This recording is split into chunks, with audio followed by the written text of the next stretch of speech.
irheessan hanga furimaaf isinirratti fuudha. Wantoota akkanaattu kaa tokkoffaa akka fakkeenyi toonnan kaasu keessatti dhiirri tokko yoo fuudhe dhiirri islaamaa osoo fuudhe mirga qaba. Maaliif isinitti fakkaate shari'aan iyyuu osoo lama sadii afur heeyyamee fi masfartii qaba lafaa ka'ee takkarraa takkatti hin taru jechuudha. Masfartii kaa'ee jira. Waan hunda caala iyyuu dammoo isatu hojjeteetti fida isheen bakkeen deemtu akka seera shari'aatti malee akka musliimtota allaadhi mikinaatum kiristaana ta'e islaama ta'e hundi iyyuu biyyaa beekinoo dalagaa jiraachaa waa baay'ee ta'aa jira waan ta'eef jecha akka amantaatti gaafa fudhanne masfartii qaba malee lafaa ka'ee dhiirri islaamaa namarratti fuudha. Akka kiristaanatti gaafa fudhanne dammoo dhiirri fakkeenya yoo salamuun fudhanne salamuun jaartii kuma takka fuudhe. Jaartii kuma takka fuudhe jaartii kuma takkaa tanaa mee isinumtu yoo jettanii akkamittiidha inni kabulfachuu danda'u. Haga jaartii kuma takkaa beeku eeguu miti. Jaartii kuma takkaan tana bifumaanuu addaan layyee hin beekaa. Mee isin dubartii kuma takkan miti dubartii 100 addaan layyaatanii hin beektanii jaartiin teessan tama akka taate baay'ee waan ta'eef dila waan ta'eef jechuudha. Kanaafuu jaartii kuma takka fuudhee jaartii kuma takkaa tana haqa ishee eegee wajjin bulee hojjetee itti fidee kunuunsuyyuu miti bifumayyuu addaan baasee ni beekaa. Innumtuyyuu jechuudha. Mikinaatum re'oo fi hoolanuu yoo walitti baay'atte beektaa waliin beektu. Fakkeenya loowwan baadiyyaa irratti nuti horsiisaa jirru kan yooma baay'atti walitti waliyyuu beektu nurkaa keessa babbaddi. Jaartiitii yaa'ee iyyuu tasa kabiraa bira dhaquu danda'a. Jaartii kuma tokkoo sana akkamitti haqa ishee eeguu danda'e, akkamitti yoo bulfachuu danda'e kan jedhu irratti kun akka gaafiti. Sanirratti dhiirri islaamaa yooma fuudhellee waan isin ajaa'ibu keessatti wallaahi wabillaahi an akka dhiira islaamaa alhamdulillah jira qulqulluun hin jiru. Shan wadda'atee shanaansaa masgiida deema waan ta'eef jechuudha. Mee laalaa yeroo baay'ee warroonni amantaa biraatu keessumminnatii mana ijoollee islaamaa gaafa dhaqnu sa'aatiin salaataa wagahe waddaata inni qata dhiqatee sadaqa bakka achuun Allah akbar jennaan gara masgiidaa kaata. Barku wanni kun kennaadha bar warroonni biraa hoo ji'a takka miti guyyaa tokko keessatti miti waggaa tokko keessatti waaqayyuu fiiyyuun yaadatan. Nuti garuu waan biraayyuu miti guyyaatti 5 kan nuti rabbiin keenya yaadannu jechuudha. Kuni waa hunda caalaa kennaadha. Kennaa kana rabbuma sii kenna. Namni guyyaatti gizee nyaatu yeroo dhugu fi yeroo kaawwan dhiisii dirqama rabbiin irratti godhee 5 dhiqata waan ta'eef jechuudha. Yoo akkan isin hin jedhu akkuma yeroo darbeen tan caacca'ina amala keessanidha waan ta'eef jecha kuni dhugaa himneetuma walirraa deemna. Neema kennaadha waan ta'eef jechuudha. Osoo sooftii fi maaliidhaan fayyadamin iyyuu akkanatti namoota deemu jira waan ta'eef jechuudha. Sun immoo uummata tartiiban akkaataa wudoota ejjifamee eessaa jalqabee eessatti akka dhaabbatu maalirraa akka jalqabee wadda'atu wallahi rabbiin nuuf kaayera quraana keessatti alhamdulillahi rabbil aalamiin. Na dhiirri keenya yooma afur fuudhellee waan rakkisu salaata yuusha salaata waan ta'eef shanaansaa masgiida kaata. Rabbi immoo amrii nurratti laaffisee raawwatee nuti salaata keenya manuma keessatti illee gaafa salaanne nuuf ajriirra qaba waan rakkisu. Rabbiin masgiida ofiitirraa mana ofiitirraa nun orgine deemnee masgiidatti salaatuu hin dandeenya. Garuu dubartiidha rabbiin manuma keessatti eeyyameef dirqama nurratti hin goone. Amrii jajjabduu tanamoo kan hojjetee fidu dhiiraa kan mana keessatti yaadu dhiiradha. Dubartiin manuma keessa teessee kan inni fide san isa hojjechiistee nyaatti isatu fida waan ta'eef jechuudha. Waan mana keessatti barbaachisu manni kan isaati. Namoota biyya Arabaatti walirraa nyaata akkana ilaalin akka amantaatti dubbataa malee nuti akka musliimtotaatti dubbataa jiru waan ta'eef jechuudha. Dirqamoonni gugurdaan jiru dhiirarra malee dubartiirraa miti. Dubartiin teettee ilmaan ishee qaraasituu abbaa manaa fi kunuunsu akkasumas mana ofii kunuunsudha. Kan nurra rabbiin kaa jechuudha. Yooma immoo dhiirri keenya dabalata fuudhe bakka kanatti jalan sararee paartii biraatti caa waan ta'eef jechuudha. Akka addunyaatti parsantii 100 keessaa parsantiin 75 shamarranidha. Yeroo baay'ee sababbiin zinaan baay'atu sababbiin ilmoon seeraan dhalattu maalidha? Dubartoota dhiira dhabdee bakka hoteelarraa bakka maalitti qacaramteetiin hojjettu tuni osootii jireenya halaalaa kana kan argattu taate silaa ima jiraatti turte. Kanaafi waan dubartiin baay'atteef jecha rabbiinis kan ni beeka waan ta'eef jecha dhiira keenya jechuudha masfartii kaa'ee lama sadii afur eegamee fi rawwan rakkisu waan ta'eef jechuudha yoo danda'e yoo fuudhuu danda'e malee lafaa ka'ee kan fuudhu miti. Ittaan tudhaanii dubartiin islaamaa maaf hacuucamti hijaaba uffatti rifeensa keessan maaf dhoksitanii amantaa keessatti sin hacuucaa kan jedhamu ittillee ni kaa'a jechuudha. Akka kanatti tokkoffaa Qorontos boqonnaa 11 keessatti dubartiin takka macaafni haa haguuggattu. Akkasumas rifeensa keeyyuu hin tolfatin siin jedheera macaaf. Yoomayyuu uffachuuyyuu baatte yookaan rifeensa kee haaddachuu turra caaladha siin jedha. Harki irra caalanu parsantii 100 parsantii 99 kan uffatu miti dubartoonni jira jechuudha. Teenya keessas takka takka hin jirti kan hin uffanne kasurra hin deemtu. Garuu yoo xiqqaate parsantii 100 parsantii 2 yoo ta'an kenna jechuudha. Inna kajaraa yoo manuyyuu uffanne kan nu qeeqanidha. Garuu immoo kan isaanii barreeffamee kaa'ame suni dagatanii jiran jechuudha. Dubartiin haguuggachuu qabdi siin jedheera macaafni jechuudha. Sijammaa rifeensa tolfachuu hin qabdu.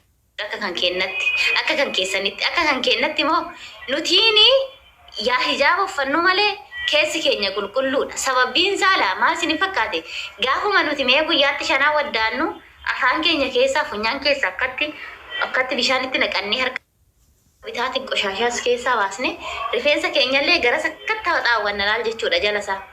Awwaaruma siin seentu tana akkatti gurra keenyallee akkanatti jechuudha. Qoshaashaa guyyaatti 5 keessaa baasne. Sinigalee anke kana qulqullinni kan kennaa jechuudha. Akkaataa udoomoo sarchii godhaa ta'u ilaaluu dandeettanii jechuudha. Hayyee dubartiin takka immoo barsiisuu hin dandeetti akka kan kennatti hin dandeetti garuu daangaa qaba malee jechuudha. Akka kan keessanitti garuu gaafa macaafa fudhannee deemne dubartiin barsiisuu hin dandeettu. Ana miti ka dubbatu.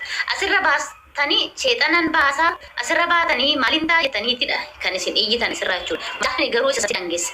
Yoomayyuu gaafii qabaatte galee abbaa manaa gaafadhu siin jedha malee bahi barsiise kasiin jedhu hin jiru jechuudha. Kanaafis dammoo ragaa macaafa malee akkanumaan hin dubbadhu jechuudha. Akkasumas akka macaafatti dubartiin butamuun ni heeyyamamna. Dubartii buttaan ni heeyyama. Akkasumas dammoo gaalli dirqamaa ni heeyyamama akka macaafatti gaalli dirqamaa hin heeyyamama. Macaafa keessa deebii boqonnaa 25 lakkoofsa 5 irratti yoo dubbisne dubartii takka gaa'ela dirqamaatiin illee gurguruun ni danda'ama jechuudha. Akkasumas dammoo macaafa abbootii firdii boqonnaa 21 lakkoofsa 20 hanga 21tti dubartii yaa butamtuudha. Ni danda'ama jechuudha akka amantaatti. Akkasumas dammoo yoo fudhannee dubartiin takka rabbiin waan ofiisaa dhuume ittiin gaabu waan ta'eef jecha dubartiin takka xurii laguu jaanni argiti yoo xiqqaate guyyaa 3-4 hanga 5 jechuudha tokkorra kaasee takka 2-3-4-5 guyyaa 5 ajjaatti jechuudha. Garuu yeroo sana akka amantaa kiristaanatti waan sun abaarsa waan ta'eef jecha dubartiin sana bakka dubartiin sun teeche namni biraa taa'uyyuu hin danda'u akka macaafatti fudhan.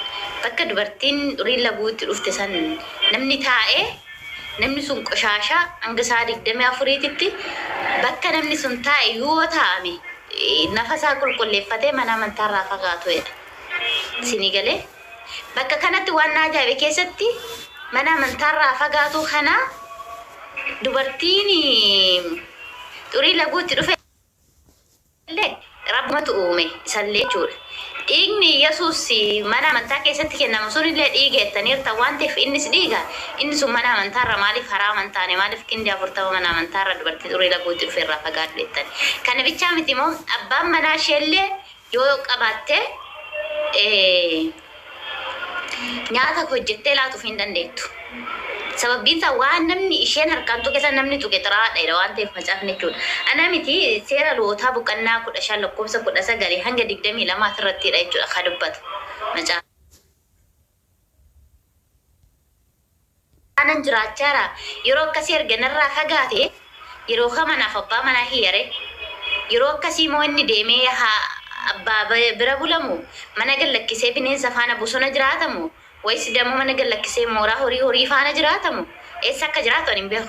Kun anaaf gaafidha isin deebii irraa argattan. Tarii immoo as jalatti deemtanii anaan arrabsu anaan qeeqoo osoo hin taane macaafni keenya maaf akkana jedheedhaa ta'u abbootii amantaa gaafadha. Sababbiin isaa arrabni eenyumas hin jijjiiru eenyumas hin dadhabsiisu, eenyumas duubatti hin deebisu. Osoo arrabni fi maalii fi masfararraanni kunniin duubatti nama deebisee tanaan dura ture jechuudha. Daran wantoonni akkas isin gootan kun nama cimsaa jechuudha. Macaafnis dammoo nama arrabsiisin jedha. Namni donqooroo yoo dhe ibidda qalillee bu'e ta'a jedha macaafni qulqulluun jechuudha. Anaa miti macaafa jedhe isin nama arrabsitanii. Qo'aa gisee takka salkidha. Kanaaf macaafni nama arrabsaadhaa hin jedhu. Ittiin aansuudhaan dammoo nama bitaa si rukute mirgeetti henni isin jedha. Isin garuu keessa taatonni keenya isin arrabsuu miti isin barsiisaa jiran. Alhamdulillah jedha mee ijoolleen islaamaa warroon amantaa biraatti ustaazota keenya galateeffadha. Sababbiinsa warra biyya keessaa yoo fudhanneen kaane warra biyya keessaa macaafa waan beekan. Barsiisonni keenya garuu har'allee waan galateeffadhu keessa ustaazota keenya kan akka ustaaz Farhaan, ustaaz wal jiru ustaazonni namoonni baay'een jiru jechuudha. Baasanii raawwatanii macaafa isin barsiisan. Uummata Luqaasiif Maatiyoos bootaan beekne ustaazonni keenya kinoo isin dhobaasaa jiranii jechuudha. Ustaaza keenya galateeffadha. Barsiisota keenya galateeffadha. Nuun galateeffadha. Maalummaa dubartummaa nutu isin barsiisaa jira waan ta'eef jechuudha. Macaafni kee akkana isin jechaa jira. Macaafni kee siin hacuucatiin jira. Macaafni kan kee xurooftuu siin jiraa jira. Macaafni kee dubartiin takka dirqamaa yaabutamtu siin jechaa jira. Garuu qeessonni gaafa si shawwadanii dirqamaan butamuu miti. Gaa'illi kan eeyyamamu kara lamaan qofa siin jedhan. Tokkoffaa qurbaana lamaffaa takliilii siin jedhan. Kijibaadha inni sun. Eenyutu akkasitti wal fuudhe macaafni akkasitti wal fuudhaa siin jedheetiin jira. Warroonni bakka dirqamaadha yaabutamu siin jedhu kana isin barsiisaniin beekanii bakka kana bananii isinitti agarsiisaniin beekanii jechuudha. Sababbiinsa gubaa'ee tokko gaafa teenyu Abzaabar fikir no kan jedhu mataree takka fudhata sibkatii sanirratti sammuu ofiitirraa isin barsiisa. Waaqayyo koo nuuf akkana ta'e, Waaqayyo koo nuuf jecha du'e, Waaqayyo koo nuuf jecha dhiiga dhangalaase. Miskiinni immoo wayne Yesuus anaaf jecha akkana ta'e, wayne gaddeebi'een du'u. Wayne gaddeebi'eetu namarraan dhalatu. Wayne gaddeebi'ee muka ofii uume irratti ofii saqqalu harka kennate. Wayne ofiisaa jechuudha gaddeebi'eetu harka namaa harka seexanaatiin jechuudha. Irreebamu. Hancufni irratti hin tufamu. Waaqni hin kabalamu. Isinii galee? Rabbiin Qura'aana keessatti namas ta'e jinniin akka anaan gabbaraniif malee numni dheera. Nuti gabroota isaati. Rabbiin gabbaruu malee waan biraatiif jechuudha miti kan nuti uumamne. Akkasumas dammoo Yesuus illee garbicha Rabbiiti malee inni dhufee jalqaba maaramii uume. Maaramii irraa deebi'ee dhalatee ammas maaramii ofiisaa ajjeese. Waan akkasiin jiru ijoollee. Mee isinumti jedha Yesuus kuni maaramii irraa dhalate. Maaramii kana immoo ofiisaa irraa dhalate ofiisaati uume. Ofiisaati uumee ka'ee dammoo ofiisaati ajjeese. Maal jechuudha kun isiniifuu galeema dubbiin kun. Waaqayyo akkamitti mee akka kiyyaaf keessitti dhiisi macaafa ofirraa akka kiyyaaf keessitti ji'a 9 garaa keessa taa'ee harma kana akka kiyyaafteetti hodhee guddatee deemee taphatee rafee qe'ee nyaatee dhugee akkamitti waaqettanii nama gabbaruu dandeettanii mee macaafa dhiisi akka namummaatittuu ilaala ofii kan keessan jechuudha. Ndee Waaqayyoon dhalataa wate macaafni Waaqayyoon hin dhalatu Waaqayyoon hin mul'atu wale tokkoffaatti mootos boqonnaa jaalakkuusa 16 jechuudha. Waaqayyoon inumayyuu mul'atu. Yesuus dhalateera mul'ateera akka kinoo yoo beektan ta'e aadaa Arsii keessattis intalli takka gosa eenyuti balbala eenyuti maali eenyu jedhanii si gaafatan miti. Yesuus ofiisaa iyyuu gosa qaba. Fakkeenya hidda dhalootaa qaba. Maatis boqonnaa takka lakkoofsa takkarratti hidda dhalootaa tokko tokkoon zariisaa deemaa yoo firooma qabaattan keessa barbaada jechuudha. Isinii teechisee jira. Isinii galee nuti garuu alhamdulillah nabii isaa kadammoo Yesuus ergamaa Rabbiiti kabajamaadha jaalatamaadha nurra biratti ulfina qaba. Nuti ulfinatti goone malee gadi hin deebisne jechuudha. Namoonni Yesuusin gad deebisee nurkaa xiqqeessaa jiru warra saqqalameera kabalameera hancufni itti tufameera maali jedhan kanatu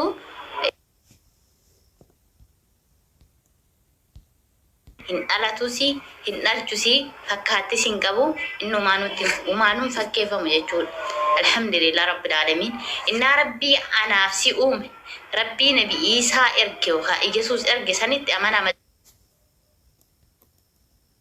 dama lakkoofsa 14 ani gara yoolin baane gara waaqa koofi gara waaqa keessanii jedha ofii isaa waaqa qaba amma fakkeenyaani isiniin mee obboloota kiyyaa mee rabbiin keenya nuuf kadhadhaa isiniin jedhe rabbii jiraachuu keenyadha kan nuti dubbannu kan nuti ibsinu jechuudha innaa yesuusinis dammo rabbiin qaba waaqayyoon qaba ofii isaa dubbatee jechuudha akkasi yoo isinitti baay'ise dhiifama dubbii keessatti dammo ati dogongora dubbattee lakki macaafni keenya akkanan jedhu yoo kan jettan ta'e dammo seentanii adabaan deebii kennuu hin dandeettanii jechuudha yoo moo adabaan deebii kennuu hin dandeenye arrabaaf jechan ergatina sababbiinsa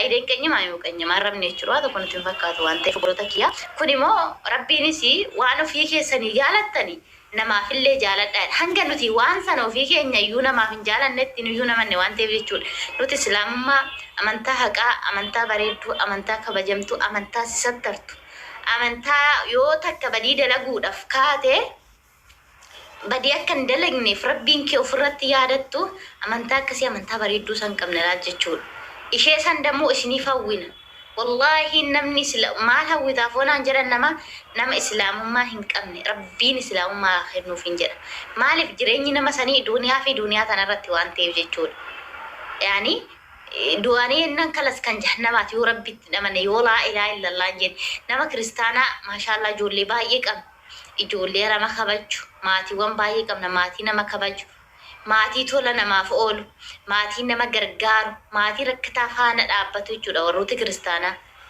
garuu kan isaan laa ilaaha illallah bichaa dhaban waan hunda keessattuu jechuudha maatii keerii dalagatu baay'ee qabna jechuudha waan gaggaarii dalaganii fakkeenya namootaaf ta'an jechuudha wanti isaan goddole laa ilaaha illallah bichaa ta'anii kan duuniyaa sanarraa deeman jechuudha dhumni isaanii kan jahannama ta'an hanga barbaadan tola oolanii waan barbaadan ta'aniifu hanga rabbittiin amannetti isaan kan jahannamaati hanga fee tola oolanii zinaarra of eeganii namas kunuunsanii waan fe'an illee ta'aa yoo jiraatan yoo islaamummaa hin qabaanne duwwaa fi duwwaadha waan ta'eef jireenya addunyaa kanarraa yoo rabbii fi ergamaa rabbiittiin amanne duwwaaf duwwaadha waan ta'eef jechuudha innaa waan biraamti rabbiin dhumuma keessan shaahadaa godhu namni tokko du'uudhaaf osoo badii mayyuu dalagaa bahee daqiiqaa takkittiin bichaan hafee daqiiqaa takkittiitti laa ilaaha illallah jedhee fuula rabbii kan deemu ta'e namni sun kan jannataati waan ta'eef islaamummaa malee karaa jannataa ijaanuun argatani waan ta'eef jechuudha kanaafidha nuti kan isin faana dadhabaa irra malee